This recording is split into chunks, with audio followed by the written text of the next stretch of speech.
എല്ലാവർക്കും നമസ്കാരം. റീചാർട്ട് P S സിയുടെ മറ്റൊരു ക്ലാസ്സിലേക്ക് സ്വാഗതം. ഇന്ന് നമ്മൾ കോൺസ്റ്റിറ്റ്യൂഷൻ ഓഫ് ഇന്ത്യയുടെ ഭരണഘടനയിലെ പ്രധാനപ്പെട്ട ഭാഗങ്ങളാണ് നമ്മൾ ഡിസ്കസ് ചെയ്യുന്നത്.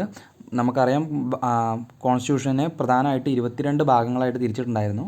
പിന്നെ മറ്റ് ഭരണഘടനാ ഭേദഗതികൾ വഴി കൂടുതൽ ഭാഗങ്ങളായിട്ട് കൂട്ടിച്ചേർത്തിട്ടുണ്ട്. അപ്പോൾ അങ്ങനെ മൊത്തം നമുക്ക് 25 ഭാഗങ്ങൾ പഠിക്കാനുണ്ട്. അപ്പോൾ നമുക്ക് ഓരോന്നും ഡിസ്കസ് ചെയ്യാം.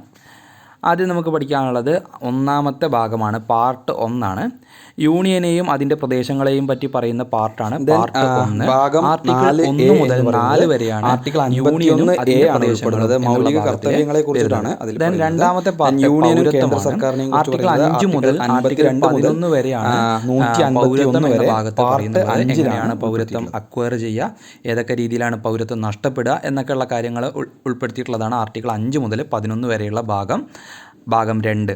ദെൻ ഭാഗം 3 ഏറ്റവും ഇമ്പോർട്ടൻ്റ് ആയിട്ടുള്ളതാണ്. ഭാഗം 3 മൗലിക അവകാശങ്ങളാണ്.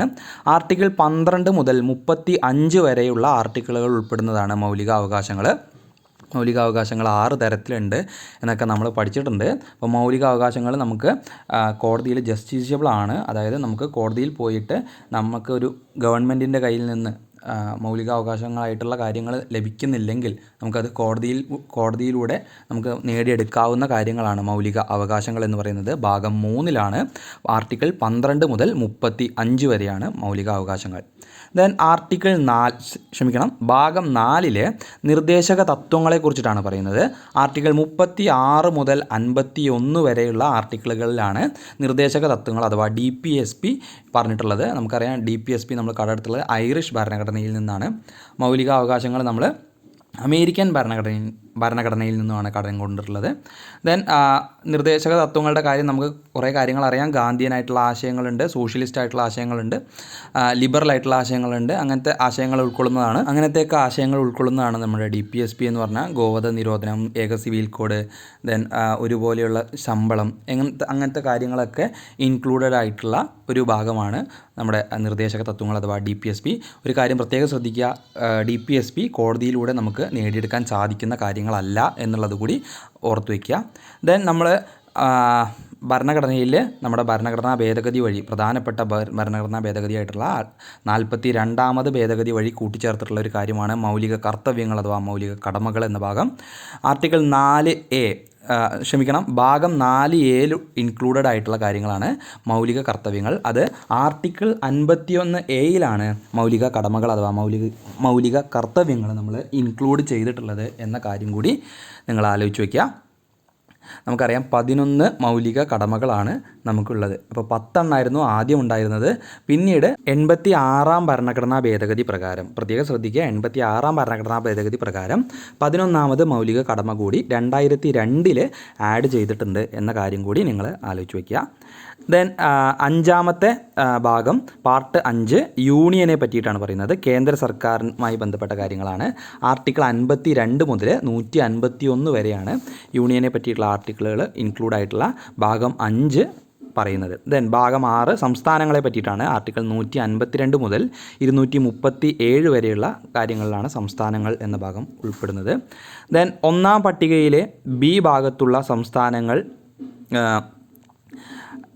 ഭാഗം 7 ആർട്ടിക്കിൾ 238 ഇവരുടെ കാര്യം പറയുന്നത്. ഈ ഒരു ഭാഗം പിന്നീട് നീക്കം ചെയ്തിട്ടുണ്ട്. ദെൻ ഭാഗം 8 കേന്ദ്രഭരണ പ്രദേശങ്ങളെക്കുറിച്ചിട്ടാണ് പറയുന്നത്. ആർട്ടിക്കിൾ 239 മുതൽ 242 വരെയാണ് കേന്ദ്രഭരണ പ്രദേശങ്ങളെക്കുറിച്ചുള്ള ആർട്ടിക്കിൾ പറയുന്നത്. അത് ഭാഗം 8 ദെൻ ഏറ്റവും പ്രധാനപ്പെട്ടതാണ് ഭാഗം 9 പഞ്ചായത്തുകളെ പറ്റിയിട്ട് പറയുന്നതാണ് ഭാഗം 9. ആർട്ടിക്കിൾ 243 മുതൽ 243O വരെയാണ്. പ്രത്യേകം ശ്രദ്ധിക്കുക, 243 മുതൽ 243O വരെയാണ് പഞ്ചായത്തുകളെ കുറിച്ചിട്ട് പറയുന്നത്. ദെൻ ഭരണഘടനാ ഭേദഗതി വഴി പിന്നീട് കൂട്ടിച്ചേർത്തിട്ടുള്ള 9A നഗരസഭകളെ കുറിച്ചിട്ടാണ് പറയുന്നത് അഥവാ മുനിസിപ്പാലിറ്റിയെ കുറിച്ചിട്ടാണ് പറയുന്നത്. ആർട്ടിക്കിൾ 243P മുതൽ 243ZG വരെ, 243P മുതൽ 243ZG വരെയാണ് 9A എന്ന ഭാഗത്ത് പറയുന്നത്. ദെൻ 9B എന്ന ഭാഗത്ത് പറയുന്നത് സഹകരണ സംഘങ്ങളെ കുറിച്ചിട്ടാണ്. ആർട്ടിക്കിൾ 243ZH മുതൽ ആർട്ടിക്കിൾ 243ZT വരെയാണ് സഹകരണ സംഘങ്ങളെക്കുറിച്ച് പ്രതിപാദിക്കുന്നത്. ദെൻ അടുത്തൊരു ഭാഗം 10 പട്ടികവർഗ മേഖലകൾ. ആർട്ടിക്കിൾ 244 മുതൽ 244A വരെയാണ് പട്ടികവർഗ മേഖലകളെ കുറിച്ചിട്ട് കോൺസ്റ്റിറ്റ്യൂഷനിൽ പ്രതിപാദിക്കുന്നത്. അത് പാർട്ട് 10 ഭാഗം 10. ദെൻ ഭാഗം 11 യൂണിയനും സംസ്ഥാനങ്ങളും തമ്മിലുള്ള ബന്ധമാണ്. യൂണിയനും സംസ്ഥാനങ്ങളും തമ്മിലുള്ള ബന്ധം ഭാഗം 11 പറയുന്നത്. ആർട്ടിക്കിൾ 245 മുതൽ 263 വരെ. ദെൻ അടുത്തത് ഭാഗം 12 ധനകാര്യം, സ്വത്ത്, കരാറുകൾ, വ്യവഹാരങ്ങൾ എന്നിവയെക്കുറിച്ച് പറയുന്ന ഭാഗമാണ് ഭാഗം 12. ആർട്ടിക്കിൾ 264 മുതൽ ആർട്ടിക്കിൾ 300A വരെ ആണ് നമ്മുടെ ഭാഗം 12 പറയുന്നത്. അവിടെ ഒരു കാര്യം നിങ്ങൾ ശ്രദ്ധിക്കുക. ആർട്ടിക്കിൾ 300A സ്വത്തവകാശം മൗലികാവകാശത്തിൽ നിന്നും മാറ്റിയിട്ട് അത് നിയമപരമായ അവകാശമാക്കി മാറ്റിയപ്പോൾ വന്നിട്ടുള്ളൊരു ആർട്ടിക്കിളാണ് 300A എന്ന കാര്യം കൂടി നിങ്ങൾ ആലോചിച്ച് വയ്ക്കുക. ദെൻ ഭാഗം 13 ഇന്ത്യക്കകത്തെ വ്യാപാരം, വാണിജ്യം എന്നിവയെക്കുറിച്ച് പറയുന്നതാണ്. ആർട്ടിക്കിൾ 301 മുതൽ 307 വരെ. ദെൻ ഭാഗം 14 പറയുന്നത് കേന്ദ്ര സംസ്ഥാന സർവീസുകളെ കുറിച്ചിട്ടാണ്. ആർട്ടിക്കിൾ 308 മുതൽ 323 വരെയാണ് കേന്ദ്ര സംസ്ഥാന സർവീസുകളെ കുറിച്ച് പറയുന്നത്. നമ്മളെപ്പോഴും PSCയുടെ ഒരു സ്ഥിരം ചോദ്യമായിരുന്നു PSCയെക്കുറിച്ച് പ്രതിപാദിക്കുന്നത് ഏത് ആർട്ടിക്കിളിലാണെന്ന്. ആർട്ടിക്കിൾ 315 അപ്പോൾ അത് ഏത് ഭാഗത്താണ് വരുന്നത്? ഭാഗം 14 എന്ന കാര്യം നിങ്ങൾ ശ്രദ്ധിച്ചു വയ്ക്കുക. ദെൻ ഭാഗം 14A വളരെ ഇമ്പോർട്ടൻ്റ് ആയിട്ടുള്ള ഒരു ഭാഗമാണ് ഭാഗം 14A. ട്രിബ്യൂണലുകളെക്കുറിച്ച് പറയുന്ന ഭാഗമാണ് ഭാഗം 14A. ആർട്ടിക്കിൾ 323A മുതൽ 323B വരെ ആണ് ട്രിബ്യൂണലുകളെക്കുറിച്ച് പറയുന്ന ആർട്ടിക്കിളുകൾ ഭാഗം 14 വരുന്നത്, 14A വരുന്നത്. ദെൻ 15 തിരഞ്ഞെടുപ്പ് കമ്മീഷനെക്കുറിച്ച് അഥവാ തിരഞ്ഞെടുപ്പിനെക്കുറിച്ച് പറയുന്നതാണ് ഭാഗം 15. ആർട്ടിക്കിൾ 324 മുതൽ 329A വരെയാണ് തിരഞ്ഞെടുപ്പിനെക്കുറിച്ച് പറയുന്നത്. തിരഞ്ഞെടുപ്പ് കമ്മീഷൻ എന്ന കാര്യം എപ്പോഴും ചോദിക്കാറുള്ള ഒരു ചോദ്യമാണ്. അതുകൊണ്ട് ഭാഗം 15 വളരെ ഇമ്പോർട്ടൻ്റ് ആണ്, ശ്രദ്ധിച്ചു വയ്ക്കുക. ദെൻ ഭാഗം 16 ചില വിഭാഗങ്ങൾക്കായുള്ള പ്രത്യേക വ്യവസ്ഥകൾ. ആർട്ടിക്കിൾ 330 മുതൽ 342 വരെയാണ് ഭാഗം 16 പ്രതിപാദിച്ചിരിക്കുന്നത്. ദെൻ ഭാഗം 17 ഔദ്യോഗിക ഭാഷയെക്കുറിച്ചിട്ടാണ് പറയുന്നത്. വളരെ ഇമ്പോർട്ടൻ്റ് ആയിട്ടുള്ളൊരു ഭാഗമാണ് ഭാഗം 17. നമ്മുടെ ഒഫീഷ്യൽ ലാംഗ്വേജസിനെ കുറിച്ചിട്ടാണ് പറയുന്നത്. ആർട്ടിക്കിൾ 343 മുതൽ 351 വരെയാണ് ഔദ്യോഗിക ഭാഷകളായിട്ട് നമ്മൾ പ്രഖ്യാപിച്ചിട്ടുള്ളത്. അപ്പോൾ ഏതൊക്കെയാണ് ആ ഭാഷകൾ, എത്ര എണ്ണം ഉണ്ട് എന്നൊക്കെ ഉള്ള കാര്യം നിങ്ങളൊന്ന് കമൻറ്റ് ചെയ്യുക കേട്ടോ. ദെൻ ഭാഗം 18 അടിയന്തരാവസ്ഥ വ്യവസ്ഥകളെക്കുറിച്ചിട്ടാണ് പറയുന്നത്. ആർട്ടിക്കിൾ 352 മുതൽ 360 വരെയുള്ള ആർട്ടിക്കിളുകളാണ് അടിയന്തരാവസ്ഥയെക്കുറിച്ചിട്ട് പ്രതിപാദിച്ചിട്ടുള്ളത്. അടിയന്തരാവസ്ഥയുടെ വ്യവസ്ഥകളെക്കുറിച്ചിട്ട് പ്രതിപാദിച്ചിട്ടുള്ള ഭാഗമാണ് ഭാഗം 18. PSC പഠിക്കുന്ന ഏതൊരാളും പഠിച്ചിരിക്കേണ്ട ഒരു കാര്യമാണ് അടിയന്തരാവസ്ഥയെക്കുറിച്ചിട്ടുള്ളത്. കാരണം ഇന്ത്യയിൽ എത്ര തരം അടിയന്തരാവസ്ഥകളുണ്ട് എന്നുള്ളതും അടിയന്തരാവസ്ഥയെക്കുറിച്ചുള്ള ചോദ്യങ്ങളും PSCയുടെ റിപ്പീറ്റഡ് ആയിട്ടുള്ള ചോദ്യമാണ്. അപ്പോൾ ഒന്ന് ശ്രദ്ധിച്ചു വെച്ചോളാം. നമുക്ക് ദേശീയ അടിയന്തരാവസ്ഥ, സംസ്ഥാന അടിയന്തരാവസ്ഥ, സാമ്പത്തിക അടിയന്തരാവസ്ഥ എന്നിങ്ങനെ 3 തരം അടിയന്തരാവസ്ഥകളാണുള്ളത്. ഓരോ അടിയന്തരാവസ്ഥയെ ഏത് ആർട്ടിക്കിളിലാണ് പറയുന്നത് നിങ്ങൾ പ്രത്യേകം നിങ്ങൾ നോക്കി വെച്ചോളാം. നിങ്ങൾക്ക് അറിയുന്നത് നിങ്ങൾ കമൻറ്റിൽ രേഖപ്പെടുത്തുക. അപ്പോൾ നിങ്ങൾക്ക് ഈ കമൻറ്റുകൾ വായിക്കുന്ന ആൾക്കാർക്ക് കൂടി ആ കാര്യങ്ങൾ പഠിക്കാനുള്ളൊരു കാര്യമാവും. അപ്പോൾ ശ്രദ്ധിച്ചു വയ്ക്കുക. ഇന്ത്യയിൽ ഇതുവരെ പ്രഖ്യാപിക്കപ്പെടാത്ത അടിയന്തരാവസ്ഥയാണ് സാമ്പത്തിക അടിയന്തരാവസ്ഥ എന്നത്. എത്ര വട്ടം അടിയന്തരാവസ്ഥ പ്രഖ്യാപിച്ചിട്ടുണ്ട് എന്നുള്ള കാര്യങ്ങളൊക്കെ നിങ്ങളൊന്ന് ശ്രദ്ധിച്ചു വയ്ക്കുക. ദെൻ പലവക അതായത് മിസ്ലേനിയസ് ആയിട്ടുള്ള കാര്യങ്ങൾ ഇൻക്ലൂഡഡ് ആയിട്ടുള്ള ഭാഗമാണ് 19 എന്ന് പറയുന്ന ഭാഗം.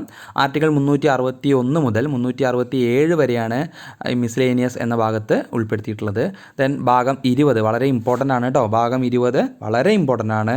ഭരണഘടനാ ഭേദഗതിയെക്കുറിച്ചിട്ട് പറയുന്ന അഥവാ കോൺസ്റ്റിറ്റ്യൂഷണൽ അമെൻമെൻറ്റിനെ കുറിച്ച് പറയുന്ന ഭാഗമാണ് ഭാഗം 20. ആർട്ടിക്കിൾ 368 ആണ്. ആർട്ടിക്കിൾ 368. എത്ര ഭരണഘടനാ ഭേദഗതികൾ ഇവിടെ നടന്നിട്ടുണ്ട്. ഭരണഘടനാ ഭേദഗതികളിലെ വളരെ പ്രധാനപ്പെട്ട ഭേദഗതികൾ ഏതൊക്കെയാണ്? 1-ാമത്തത്, 42-ാമത്തത്, 44-ാമത്തത്, 86-ാമത്തത്, ദെൻ 101-ാമത്തത്, 102-ാമത്തത്, 103 ഇങ്ങനത്തെ വളരെ പ്രധാനപ്പെട്ട ഭരണഘടനാ ഭേദഗതികൾ നിങ്ങൾ ശ്രദ്ധിച്ച് വെച്ചോളുക. അത് അത്രയും ഇമ്പോർട്ടൻ്റ് ആണ്.